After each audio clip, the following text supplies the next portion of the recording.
Hello friends, welcome back my channel. আমি Chitra Ghosh, West Bengal, India.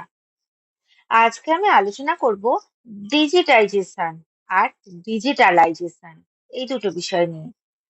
Digitisation কি আর what is the difference between digitisation and digitalisation. Digitisation ব্যাপারটা হলো কোনো কাগজপত্র, ছবি, সাউন্ড বা অন্য অ্যানালগ তথ্যকে ডিজিটাল ফরম্যাটে রূপান্তরিত করা। এটি মূলত তথ্য সংরক্ষণ, প্রক্রিয়াজাতকরণ এবং শেয়ার করার জন্য করা হয়। এখন এটা আমরা একটু ভালোভাবে বুঝে নিই। বিষয়টা এরকমই যে কোনো ফিজিক্যাল ফরম্যাট, সেটাকে আমরা ডিজিটাল ফরম্যাটে রূপান্তরিত করছি। কিভাবে?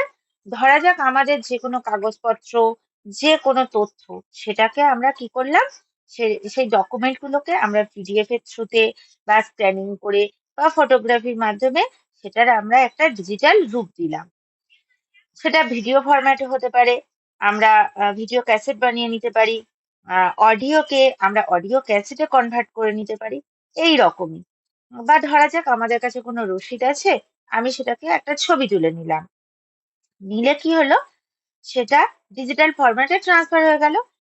এরপর আমরা এটাকে যেমন ভাবে খুশি ইউজ করলাম। এটাই হলো ডিজিটাইজেশন। এখন আমরা বলবো যে এই যে ডিজিটাইজেশন, এটা আমাদের কেন শেখা উচিত। ডিজিটাইজেশন শেখার প্রধান কারণ হলো এর মাধ্যমে কি হয়, আমাদের দক্ষতাটা বৃদ্ধি পায়, মাধ্যমে আমরা তথ্যকে সংরক্ষণ করে রাখতে পারি। আর একটা বিষয় হলো এর মাধ্যমে আমরা পরিবর্তনের সাথে সাথে নিজেকে খাপ খাইয়ে নিতে পারি।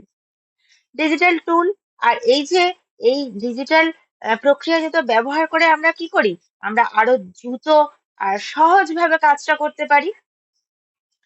তথ্য সংরক্ষণ, তথ্য ডিজিটাল ফরম্যাটে সংরক্ষণ করলে সেটা দীর্ঘস্থায়ী হয় আর সেটা সহজে অ্যাক্সেস করা যায়। আর বর্তমান বিশ্বের বেশিরভাগ কাজই ডিজিটাল মাধ্যমে হয়, তাই ডিজিটাইজেশন শেখা সময়ের চাহিদা। এবার যদি আমরা বলি যে এর উপকারিতা কি, ডিজিটাইজেশন শিখে আমরা বিভিন্ন ধরনের উপকার পাই। যেমন কি হয়, আমরা দ্রুত তথ্য পেতে পারি। ধরা যাক কোনো দূরে কোনো একটা মানুষ আছে, তার কাছ থেকে আমাকে সেই তথ্যটা নিতে হবে। এখন ফিজিক্যালি ওই জিনিসটা আনতে গেলে তো অনেকটা টাইম লাগবে, কিন্তু আমরা কি করি, ডিজিটাল ডেটা সহজে, যাতে আমরা এক জায়গা থেকে অন্য স্থানে সহজে আমরা পেয়ে যাই, সেজন্য আমরা ডিজিটাইজেশনের সাহায্য নিই। তথ্য সংরক্ষণ আর সুরক্ষা, ডিজিটাল ফরম্যাটে তথ্য সংরক্ষণ করলে তা বেশি সুরক্ষিত থাকে। আর কাজের দক্ষতা, ডিজিটাল টুল ব্যবহার করে কাজের দক্ষতা বৃদ্ধি করা যায়। এবার আমরা এই ডিজিটাইজেশন কিভাবে শিখব। ডিজিটাইজেশন শিখতে বিভিন্ন পদ্ধতি অনুসরণ করা যায়। এক নম্বর কি, অনলাইন কোর্সের মাধ্যমে। আমরা জানি বিভিন্ন প্ল্যাটফর্মে ডিজিটাইজেশন সম্পর্কিত বিভিন্ন কোর্স পাওয়া যায়। ওয়ার্কশপ আর সেমিনারের মাধ্যমে, বিভিন্ন ওয়ার্কশপ সেমিনারে অংশগ্রহণ করে আমরা এটা শিখতে পারি। আর প্র্যাকটিস প্র্যাকটিস তো আমরা নিজে নিজে করতেই পারি। এবার যদি আমরা এক্সাম্পলের কথা বলি, তাহলে ডিজিটাইজেশনের কয়েকটি এক্সাম্পল হলো ডিজিটাল লাইব্রেরি, যেখানে কিনা বই, জার্নাল এবং অন্যান্য কাগজপত্র স্ক্যান করে ডিজিটাল ফরম্যাটে রূপান্তর করা হয়। আর ডিজিটাল আর্কাইভ, এটা কি ঐতিহাসিক দলিল বা ছবি এবং সাউন্ড রেকর্ডিং ডিজিটাল ফরম্যাটে সংরক্ষণ করা হয়। আর কিনা অনলাইন ব্যাংকিং, ব্যাংকের সমস্ত তথ্য ও লেনদেন ডিজিটাল ফরম্যাটে সংরক্ষণ করা হয়। এবার কি এইগুলো কি কি কাজে লাগে, এগুলো শিক্ষা ক্ষেত্রে কাজে লাগে, ব্যবসার ক্ষেত্রে কাজে লাগে, স্বাস্থ্য সেবায় কাজে লাগে। আর ডিজিটাইজেশন শেখা বর্তমান ও ভবিষ্যতের জন্য অত্যন্ত গুরুত্বপূর্ণ, কারণ এটা আমাদের কাজের দক্ষতা ও কার্যকারিতাকে বৃদ্ধি করে। এবার যদি আমরা বলি ডিজিটাইজেশন আর ডিজিটালাইজেশনের মধ্যে পার্থক্যটা কি। এতক্ষণ আমরা ডিজিটাইজেশন সম্পর্কে বুঝলাম, এবার আমরা একটু ডিজিটালাইজেশন ব্যাপারটা কি বুঝে নিই। ডিজিটালাইজেশন হলো the use of digital technologies to change A business model and provide new revenue and value producing opportunities. অর্থাৎ কিনা ডিজিটাল প্রযুক্তি আর ডেটা ব্যবহার করে কোনো ব্যবসায়িক মডেল বা তার কার্যক্রমকে উন্নত করা। উদাহরণ হিসাবে কি, একটা কোম্পানি তাদের কাস্টমার সার্ভিস প্রক্রিয়াকে উন্নত করতে এআই ভিত্তিক চ্যাটবট ব্যবহার করছে। আর ডিজিটালাইজেশনের বৈশিষ্ট্য হিসেবে আমরা কি বলতে পারি?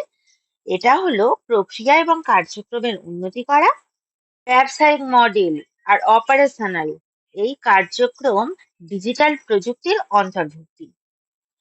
কাস্টমার এক্সপেরিয়েন্স কার্যক্ষমতা ও নতুন মূল্য সৃষ্টি করার লক্ষ্যে এই প্রযুক্তি ব্যবহার করা হয়।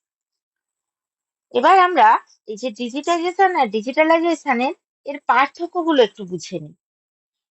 ধরা যাক, প্রথম যদি আমরা বলি ফোকাস, যেমন ডিজিটাইজেশনের ক্ষেত্রে কি হয়, তথ্যকে ডিজিটাল ফরম্যাটে রূপান্তর করা হচ্ছে।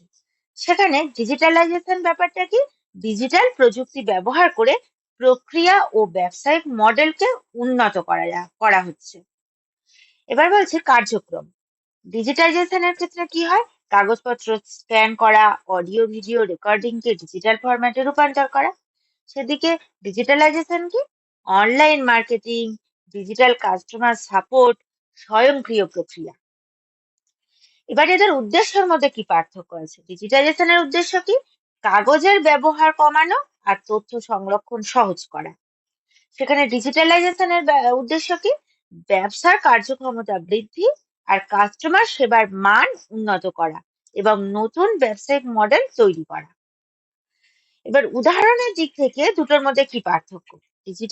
ডিজিটাইজেশনে কি আছে, একটি কোম্পানি তাদের সমস্ত পেপার ডকুমেন্ট স্ক্যান করে ডিজিটাল ফরম্যাটে সংরক্ষণ করছে। সেদিকে ডিজিটালাইজেশনের ক্ষেত্রে কি হচ্ছে, একটা কোম্পানি একটি ইআরপি বা এন্টারপ্রাইজ রিসোর্স প্ল্যানিং সিস্টেম ব্যবহার করে, যাতে তারা সমস্ত অপারেশনাল কার্যক্রম ডিজিটাল ভাবে পরিচালনা করতে পারে। উপরের ব্যাখ্যা থেকে বোঝা যাচ্ছে যে ডিজিটাইজেশন হলো একটা নির্দিষ্ট কাজের ডিজিটাল রূপান্তর, যেখানে ডিজিটালাইজেশন হলো ডিজিটাল প্রযুক্তির মাধ্যমে পুরো প্রক্রিয়া বা সিস্টেমের উন্নতি সাধন করা। Thank you. আজকের আলোচনা এই পর্যন্ত। ইয়ার সৈনিক ইউনিট।